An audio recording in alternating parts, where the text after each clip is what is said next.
Bismillahirrahmanirrahim. Assalamualaikum warahmatullahi wabarakatuh. Alhamdulillah wassalatu wassalamu ala Rasulillah wa ala alihi wa sahbihi wa mawalah wa la hawla wa la quwata illa billahi wa ba'd. Alhamdulillah kita bisa duduk untuk berthalabul ilmi.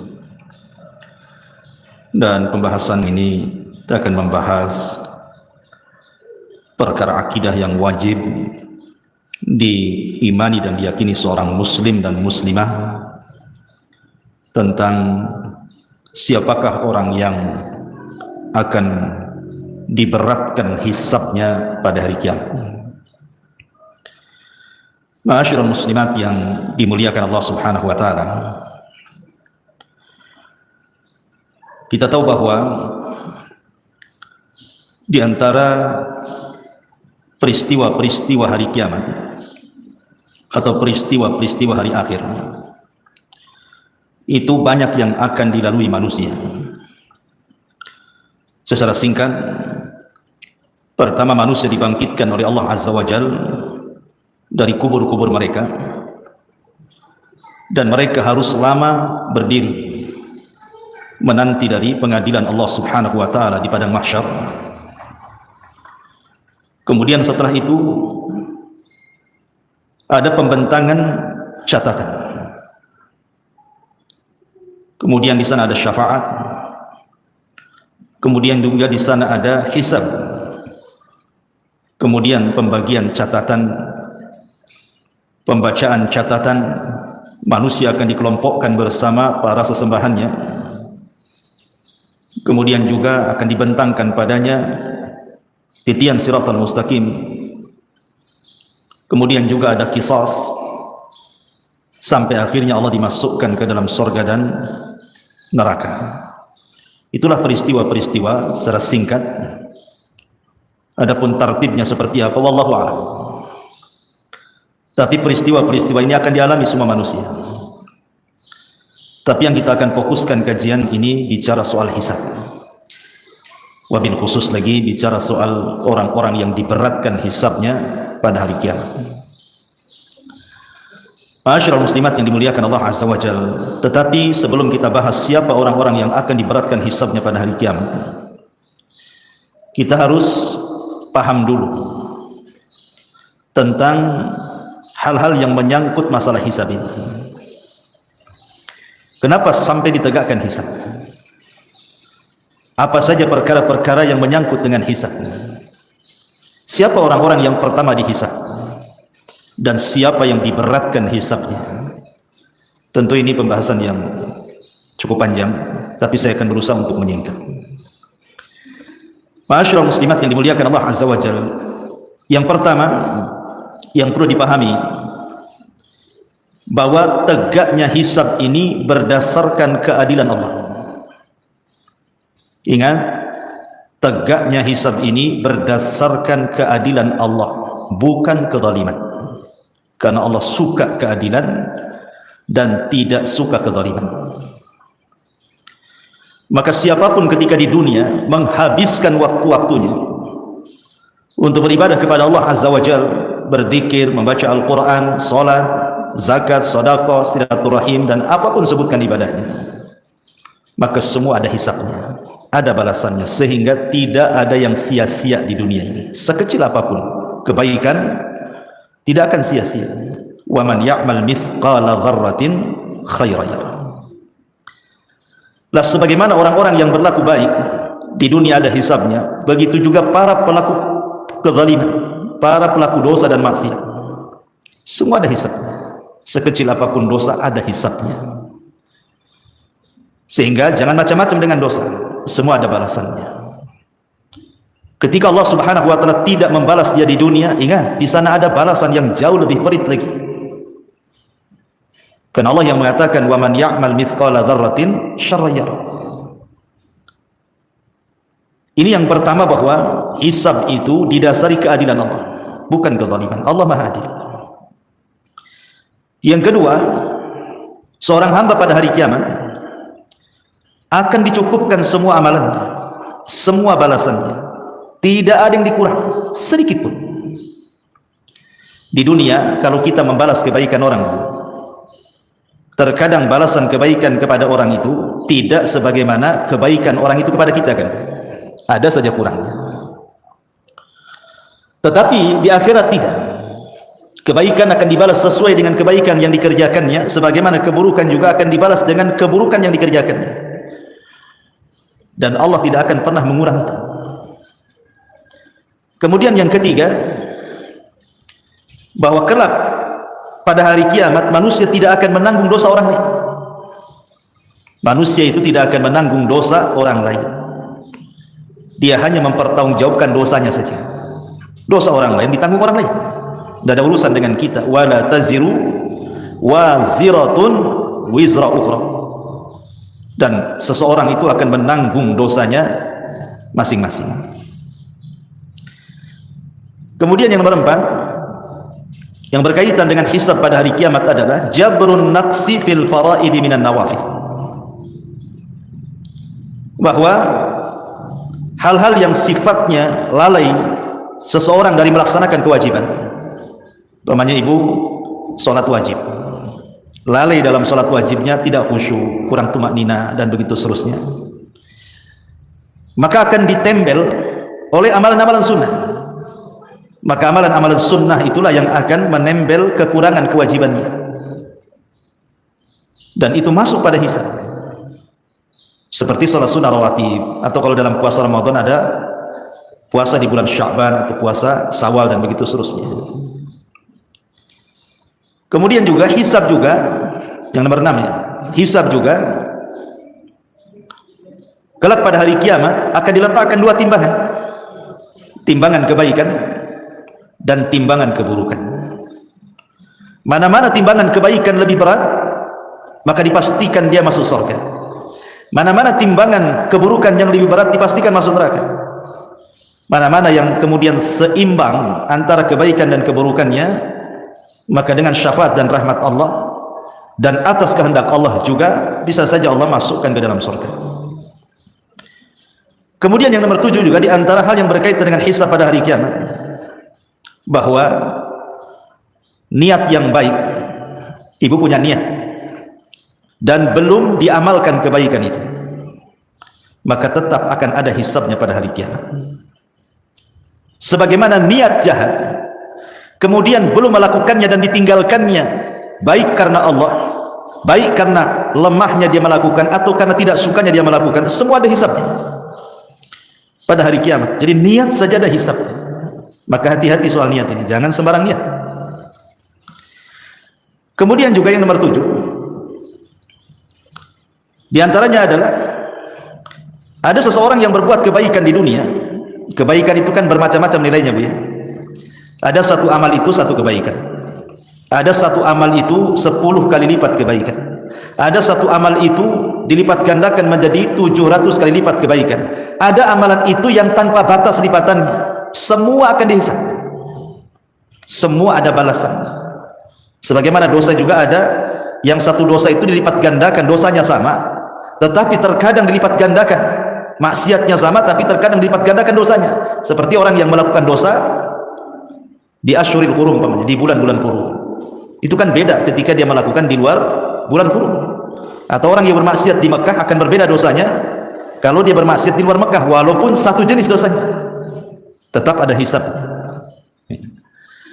Ma'asyiral muslimat yang dimuliakan Allah Azza wa Jalla, termasuk juga berkaitan dengan qisas pada hari kiamat, bahwa setiap kezaliman itu yang berkaitan dengan orang lain, atau berkaitan kezaliman kepada binatang, atau kezaliman kepada sesama manusia, semua ada hisabnya, ada qisasnya kelak pada hari kiamat. Sehingga jangan sembarang orang melakukan kezaliman. Termasuk juga bahwa amalan orang-orang kafir, mereka tidak ada timbangan, karena apa yang mau ditimbang amalannya hancur. Makanya ulama mengatakan orang yang tidak akan ditanya, tidak akan dihisab pada hari kiamat itu 2 manusia. Dia tidak akan ditanya dan tidak akan dihisab.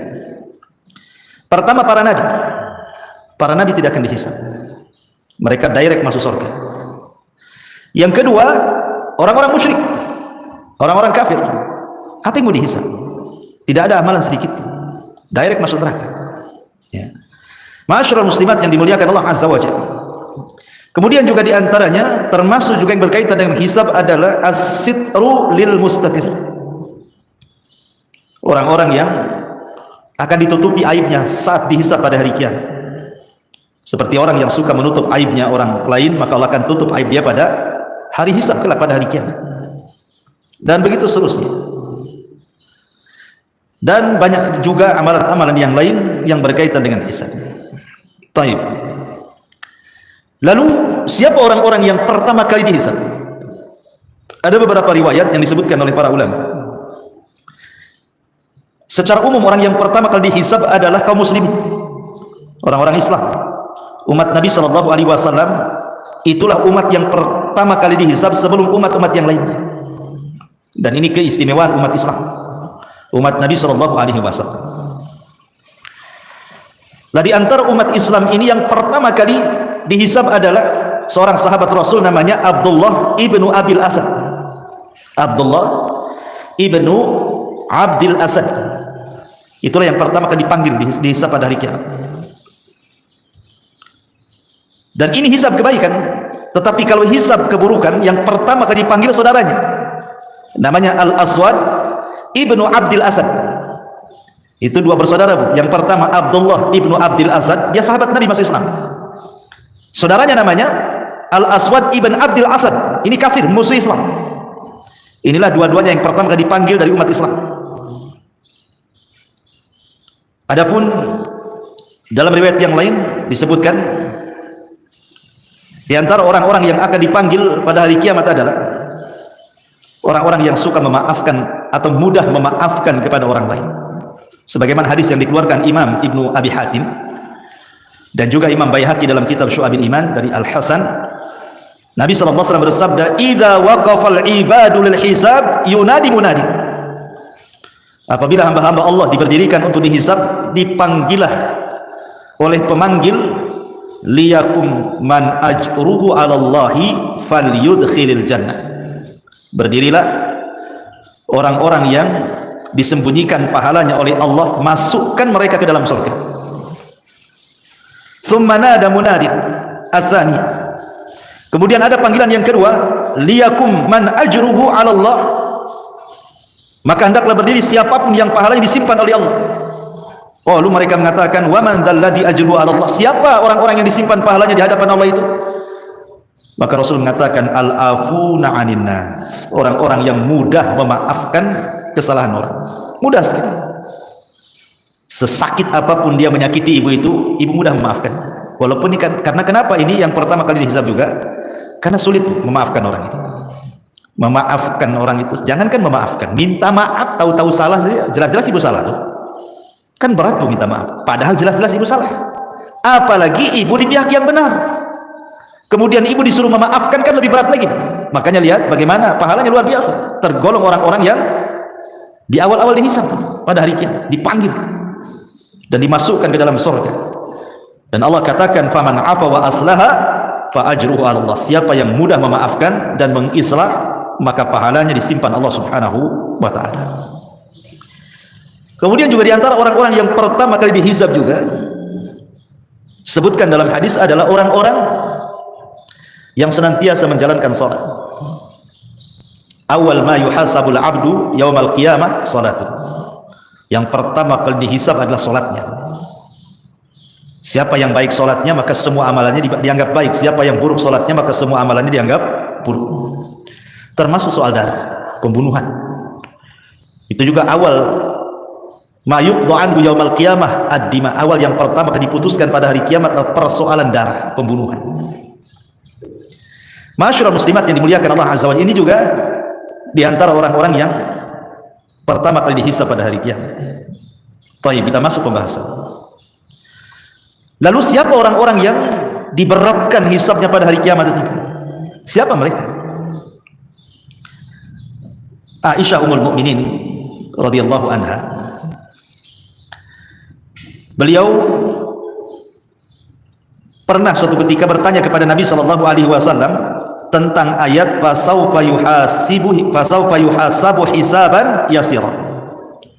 Fasaufa yuhasabu hisaban yasira. Maka kelak ada orang-orang yang akan dihisab dengan hisab yang mudah. Maknanya di sana ada hisab yang sulit. Maka Nabi sallallahu alaihi wasallam ketika itu mengatakan, man husiba udzib. Man husiba udzib. Siapa yang dihisab secara detail oleh Allah Azza wa Jalla pasti binasa. Siapa yang dihisab secara detail pasti binasa. Maksudnya apa? Ada sebuah hadis yang dikeluarkan oleh Abu Dzar Al-Ghifari radhiyallahu anhu, yang dikeluarkan Imam Muslim. Nabi SAW mengatakan, inni la a'lamu akhiru ahlil jannah dukhulan. Aku paling tahu siapa orang yang paling akhir orang masuk surga. Maksudnya masuknya. Wa akhir ahlin nar khurujan minha, dan yang terakhir penduduk neraka yang keluar di neraka. Siapa mereka? Rajulun yu'ta bihi yaumal qiyamah. Seorang laki-laki akan didatangkan di hadapan Allah pada hari kiamat. Fayuqal, dan dikatakan, i'ridu alaihi sighara dhunubihi. Tampakkan kepadanya dosa-dosa kecilnya. Dan dia sudah ketakutan. Karena disuruh ditampakkan dosa kecilnya, belum lagi dosa besarnya. Maka tiba-tiba kemudian setelah ditampakkan dosa-dosa kecilnya, kemudian Allah ampuni. Kemudian dia pun meminta untuk ditampakkan dosa-dosa besarnya, karena melihat dosa kecilnya diampuni, apalagi dosa besar, menurutnya dia begitu. Tapi dalam hadis warfa'u anhu kibaraha, dan angkat dosa-dosa besarnya. Fatu'radu alaihi sigharu dhunubihi, maka ditampakkan padanya dosa-dosa kecilnya. Fayuqal, maka dikatakan, amilta yauma kada wa kada wa kada wa kada, apakah engkau melakukan ini wa amilta yauma kada wa kada kada wa kada, dan engkau juga mengamalkan pada waktu hari ini itu dan lain sebagainya. Maka orang ini mengatakan na'am ya. Na'am ya. La yastati'u an yunkira wa huwa musyfiqun min kibari dhunubihi an tu'rada alaihi. Dan dia tidak bisa ingkar, tidak bisa mungkir dari dosa kecilnya, dia mulai ketakutan dengan dosa besarnya. Fayuqal, maka dikatakan padanya, innalaka makana kulli sayyi'atin hasanah. Bagimu telah dihilangkan perbuatan burukmu dan diganti dengan kebaikan. Maka orang ini mengatakan, Rabb, qad amiltu asya'a la araha hahuna. Ya Rabb, aku sudah mengamalkan sesuatu yang aku tidak bisa melihatnya di sini. Falaqad ra'aitu an-nabiyya sallallahu alaihi wasallam dhahika hatta badat nawajib. Kata Abu Dzar, aku melihat Rasul tertawa sampai gerahmnya nampak. Maksudnya apa hadis ini? Hadis ini menjelaskan tentang hisab yang mudah. Hisab yang mudah itu adalah hisab yang tidak ada rincian secara detail. Jadi kalau ibu dipanggil, ibu tidak ditanya soal rincian-rincian dosa, tetapi ibu hanya ditanya dosa-dosa kecil saja. Kemudian setelah ditanya, ibu mengakui dosanya, maka Allah mengatakan dosa yang kecil yang ibu lakukan aku ganti dengan kebaikan. Dia sudah mulai ketakutan tuh, tetapi setelah dia mendengar bahwa dosa kecilnya diganti kebaikan, kemudian dia berpikir bagaimana dosa besar. Maka Allah Subhanahu wa taala tidak mempermasalahkan dosa besarnya. Inilah yang disebut dengan hisaban yasira, namanya ibu ya, hisabnya mudah. Hanya ditampakkan amalannya saja, suruh mengakui tanpa ada perdebatan dan tidak dirinci. Hanya sebagian kecil dosa saja ditanyakan, dan dosa-dosa yang lain dianggap ditutup. Ini kan luar biasa. Inilah disebut hisaban yasira, namanya hisabnya mudah. Tapi kalau hisabnya berat, hisabnya sulit, inilah hisab yang seseorang akan selama kehidupannya itu akan diaudit seluruh amalannya. Akan diaudit seluruh amalannya itu, yang kecil sampai yang kecil sekali, yang nampak, yang tidak tampak, yang badan, yang hati, semua akan dirinci, tidak ada yang terlewat sedikit. Ini namanya hisab yang berat, itu namanya. Betul-betul ditanyakan semuanya, tidak ada yang kecil, tidak ada yang besar, semua akan ditanyakan. Dan ini adalah hisab yang sangat berat. Hisab kalau sudah seperti ini berat sekali.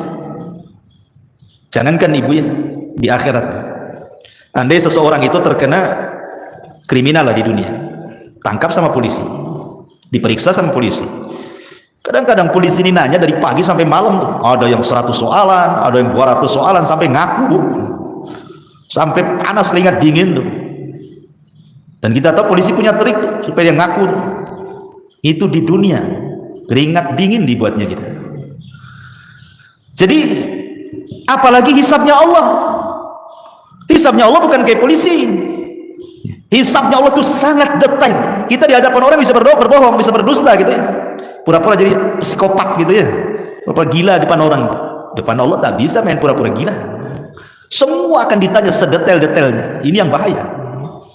Kalau tidak ada yang tersisa dari yang besar sampai yang kecil, yang tampak atau yang tersembunyi dalam hati, semua disingkap oleh Allah. Inilah yang disebut dengan hisaban asira. Hisab yang sangat berat, melelahkan, sangat sulit. Yang terkadang terjadi munaqashah di sini, terjadi perdebatan antara orang yang dihisab dengan Allah Subhanahu wa taala yang menghisab. Terkadang dia mengingkari, tapi pada hari kiamat tidak bisa orang mengingkari apa yang sudah dilakukannya. Kenapa? Karena lisan dikunci, tangan pula yang bicara, kaki pula yang jadi saksi. Yauma nakhtimu ala afwahihim wa tukallimuna aydihim wa tashhadu arjuluhum bima kanu ya'malun. Kunci, lisan terkunci, tangan bicara, kaki pula jadi saksi. Bukan hanya tangan bicara, kulit bicara. Siapa manusia yang badannya tidak ada kulitnya? Nggak ada kecuali kulit. Semua manusia itu dari ujung kepala sampai kaki ada kulitnya. Artinya bahwa tidak ada satupun tempat di badan kecuali kulit tahu perbuatan yang dilakukannya. Ketika kulit ini menjadi saksi di hadapan Allah Azza wa Jalla, badan protes kepada kulit, lima syahidtum alaina. Hei kulit, kenapa engkau bersaksi untuk badanmu sendiri? Kulit mengatakan, antakan Allah. Allah yang buat aku bicara, katanya. Cemana pula Allah yang buat aku bicara? Ya, tidak ada sekecil apapun kecuali akan dihisab. Ini berat sekali, melelahkan. Ma'asyiral muslimat yang dimuliakan Allah Azza wa Jalla. Lalu apa saja yang berhubungan dengan hisab-hisab yang berat ini? Yang pertama, berhubungan dengan dosa yang berkaitan dengan hamba. Ini akan berat. Berat sekali hisab. Jangan pernah melakukan dosa yang ada hubungannya dengan hamba. Saya analogikan begini saja, Bu ya. Ibu punya hutang ke 100 orang. Sudah jatuh temponya, tak dibayar. Dicarilah ibu ke 100 orang itu di dunia. Kira-kira ibu mau sembunyi di mana tuh? 100 orang nyari ibu. Masing-masing orang yang ibu hutangi itu nyuruh debt collector. Preman-preman pula yang disuruh. Apa ibu nggak debar-debar tuh? Mau nyembunyi di mana? Di kolong ranjang? Nggak bisa. Terpaksa lah ibu keluar dari Batam. Itu baru dicari 100 orang tuh. Ibu sudah kebingungan tuh mau kemana nih? Mau kemana? Nggak selamat saya. Itu di dunia itu. Kalau kita berbuat dosa kepada manusia, pinjam utang 100 orang nggak dibayar, dicari oleh 100 orang, udah kebingungan. Jangan sampai di akhirat, Bu, ibu dicari oleh manusia banyak. Si Anu pernah digibahi, nyari ibu. Si Anu pernah dilecehkan kehormatannya oleh ibu, nyari juga ibu. Si Anu pernah diledeki, si Anu pernah dipukul, si Anu pernah diejek, si Anu. Masya Allah, coba bayangkan. Kalau ibu menggibah satu orang, mungkin dia aja yang nyari ibu. Tapi kalau ibu buat gibah nasional, satu Indonesia nyari ibu.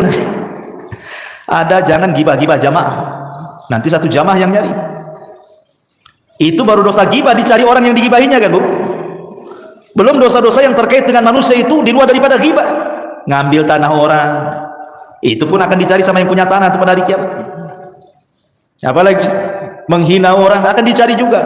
Itu akan sulit hisabnya. Makanya kenapa orang yang seperti ini disabdakan oleh Nabi sallallahu alaihi wasallam, atadruna mal muflisu hadhil ummah.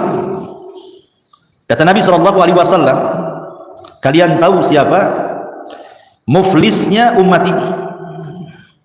Muflisnya umat ini. Maksudnya muflis di sini bangkrut, orang yang bangkrut pada hari kiamat. Sahabat polos, bukan disangkanya orang bangkrut, usahanya yang bangkrut. Ya kata sahabat, ya orang muflis itu man la dirhamalahu wala mata, orang yang gulung tikar usahanya, orang yang tidak punya modal, habis semua, nggak ada barang, nggak ada uang, itulah orang bangkrut katanya. Kata Rasul bukan itu. Tapi orang yang bangkrut ini, kata Rasul, innal muflisa min ummati yaumal qiyamati man ya'ti yaumal qiyamati bi salatin wa siyamin wa zakatin wa ya'ti qad syatama hadha wa qadhafa hadha wa akala mala hadha wa safaka dama hadha wa dharaba hadha. Orang yang bangkrut pada hari kiamat itu, satu sisi dia bawa pahala salat, bawa pahala puasa, bawa pahala zakat dan pahala-pahala ibadah yang lainnya. Sisi lain dia zalim pula sama orang, pernah mencaci si fulan, pernah menuduh si fulan, pernah makan harta si fulan, pernah membunuh darah si fulan, pernah memukul si fulan. Lihat, di sini ada 3 soalan berkaitan dengan zalim kepada orang: dosa lisan, dosa perbuatan, dan dosa hati. Ya. Adapun dosa lisan seperti mencaci, memaki, menuduh, ini dosa lisan. Menggibah, apalagi dosa lisan banyak, mengejek, baik dengan mata, dengan isyarat, dengan lisannya gitu ya. Macam-macam. Ataupun dengan perbuatan, memukul, membunuh, ya, mengambil harta orang. Ataupun dengan hati, hasad kepada orang, benci kepada orang, dendam kepada orang, dan begitu seterusnya. Semua akan dicari ibu gara-gara dosa 3 perkara ini. Dan ini akan menyulitkan hisab ibu nanti pada hari kiamat. Makanya di dunia, siapa yang di dunia sedikit dicari orang, maka dia akan dimudahkan hisabnya pada hari kiamat. Kalau di dunia banyak dicari orang, maka di akhirat pun akan dipersulit hisabnya. Maka persedikitlah melakukan dosa kepada manusia, supaya jangan dituntut banyak-banyak orang. Sehingga dari sini apa? Jaga lisan dan jaga perbuatan. Al-muslimu man salimal muslimuna min lisanihi wa yadi. Seorang muslim itu yang selamat orang muslim lain dengan lisan dan tangannya. Sedikitkan, Bu. Ya, gibah kurangi. Kalau bisa janganlah, bukan dikurangi. Jangan. Kalau dikurangi masih gibah namanya. Hal-hal yang seperti itu. Kemudian hal-hal yang menjurus kepada dosa orang. Kurangi komentari orang. Jangan kepo. Apa bu kepo? Kepolisi, tanya-tanya. Ya, kepo itu bahasa Cina atau bahasa apa? Ya kepo lah kan, orang jalan mungkin tak lurus jalannya, pincang. Kok gitu jalannya? Ngapain ibu tanya? Urusan dia lah jalannya kayak gitu. Yang nampak orang jalan gemuk itu kan, tak pandai dayat orang itu. Lah, tak pandai pula dayat sama orang. Pakaian tak cocok dengan kulit. Cemana kulit hitam pakaian merah kurang. Jadi merah hitam lah, orang merah putih harusnya katanya. Subhanallah, kok kepo gini orang nih kan. Itu kurangi dosa-dosa kayak gini nih. Memang dia nggak dengar ucapan ibu, tapi nanti pada hari kiamat nyari ibu loh. Dulu kok yang ngomong aku hitam merah, kan gitu ya. Dulu kok yang bilang aku pincang lari-lari gitu. Semua akan ditanya, kurangilah kepo-kepo tuh. Itu urusan dengan orang. Itu kan dicari orang nanti. Siapapun semakin banyak yang nyari orang karena perbuatan orang ini kepada orang lain, itu makin sulit tuh hisabnya. Maka berhenti, stop, jangan melakukan dosa pada manusia. Ya. Ini yang pertama. Yang kedua, persoalan keikhlasan. Persoalan keikhlasan. Usahakan dalam beramal itu jangan sampai diberikan kepada selain Allah Azza wa Jalla. Karena ada orang-orang yang nampaknya berbuat baik, harusnya dia dapat hisab yang mudah, atau boleh jadi tidak dihisab. Rupanya dia pula hisabnya sulit. Ketika dia beramal kebaikan diniatkan bukan karena Allah. Dalam sebuah hadis Nabi SAW mengatakan, awal ma yuqda anhu awal man tusyu'ira bihi yaumal qiyamah. Orang yang pertama kali disentuh pada hari kiamat adalah 3 manusia. Siapa 3 manusia ini? Pertama orang pakar Quran, yang kedua pakar sedekah, yang ketiga pakar jihad. Dohirnya kan bagus Bu ya. Pakar Quran bagus, sedekah bagus, jihad bagus, 3-tiganya. Masalahnya 3-tiganya beramal untuk selain Allah. Nanti akan dipanggil tuh pada hari kiamat. Tampakkan amalannya. Betul kau itu yang baca Quran tuh, khusyuk-khusyuk tuh. Betul ya Rabb, itu saya. Apa maksudmu tuh? Aku baca Quran karenamu ya Rabb. Kata Allah, kadzabta, dusta kau. Kau ini baca Quran biar orang mengatakan kau seorang qari saja, ya kan? Kemudian ahli sedekah juga mengatakan, ditampakkan amalnya. Itu siapa tuh yang bersedekah atau bolak-balik ke dunia ilmi itu, masih uang sedekah tuh? Itu aku itu. Apa yang maksudkan kau di situ? Oh iya, aku bersedekah karenamu ya Rabb. Allah mengatakan, kadzabta, dusta kamu. Kau bersedekah biar disebut dermawan aja. Seorang mujahid ditampakkan amalannya. Itu siapa itu yang perang pemberani itu? Hebat kali dia perangnya, banyak dibunuhnya musuhnya. Itu aku ya Rabb, katanya.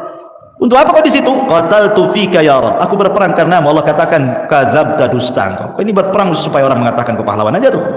Jadi lihat amal-amal seperti ini bahaya. Ini memberatkan hisab. Ya. Kemudian juga hal-hal yang memberatkan juga selain daripada perkara-perkara ketidakikhlasan. Amalan ini bukan karena Allah Subhanahu wa taala. Termasuk juga Bu, ada amalan-amalan itu yang kalau bisa dihindari. Karena ini berat adabnya pada hari kiamat. Contohnya apa? Contohnya umpamanya Rasul mengatakan salasatun la yamdurullahu azza wa jal yaumal qiyamah. Allah tidak akan melihat kepada 3 orang ini pada hari kiamat. Siapa mereka? Al-aqu liwalidayhi. Ini juga yang berat hisabnya. Orang yang durhaka kepada orang tua. Orang yang durhaka dengan orang tua. Salah dosanya, hisabnya juga berat. Wal mar'atul mutarajjilatu, ataupun laki-laki yang menyerupai perempuan yang menyerupai laki-laki atau sebaliknya, LGBT. Kan sekarang banyak perempuan yang menyerupai laki-laki, ngomong digede-gedein, pakaian dibuat kayak laki-laki, pakai jas, pakai jin dibawa-bawa di kakinya. Jadi ada pakaian diketat-ketatin, ngapain coba? Itu bukan kodratnya perempuan. Ini besar nih ikopnya pada hari kiamat. Ataupun dayuth, kepala rumah tangga yang tidak punya kecemburuan sama sekali, nggak punya kecemburuan, nggak apa-apa mau istrinya maksiat, mau anaknya maksiat, nggak peduli dia. Dayus, lihat ini juga besar dosanya, ya, dan berat hisabnya juga. Ya. Ataupun sebagaimana Nabi SAW mengatakan, al-mannan dalam riwayat yang lain mannan, suka menyebut-nyebut pemberian, ya. Atau dalam riwayat yang lain 3 orang yang tidak akan diajak bicara adalah pada hari kiamat dan bahkan tidak akan dibersihkan. Syekhun zanin, orang tua yang berzina, malikun kadzab, penguasa para pendusta, dan orang miskin sombong. Saya ini heran kalau ada orang miskin sombong tuh, udah miskin sombong lagi kan gitu. Kalau orang kaya sombong wajar lah kan dia. Ada yang disombongkan kaya. Orang miskin sombong, apalah yang disombongkan itu? Tak tahu diri itu namanya. Ini besar dosanya, ya. Dan banyak lagi. Ya, orang-orang yang sombong nanti pada hari kiamat juga akan dikumpulkan dan dijadikan seperti semut. Ini diantara keterangan para ulama bahwa nanti pada hari kiamat itu semua akan dihisab di hadapan Allah, termasuk juga Allah mengatakan latus alunna yauma idzin anin naim, karena akan ditanya pada hari kiamat soal nikmat. Semua nikmat itu akan ditanya, yang kecil, yang besar, semua akan ditanya di hadapan Allah Subhanahu wa taala. Wallahu a'lam. Ini yang bisa sampaikan. Baik, sebelum saya tutup, silakan kalau ada yang bertanya.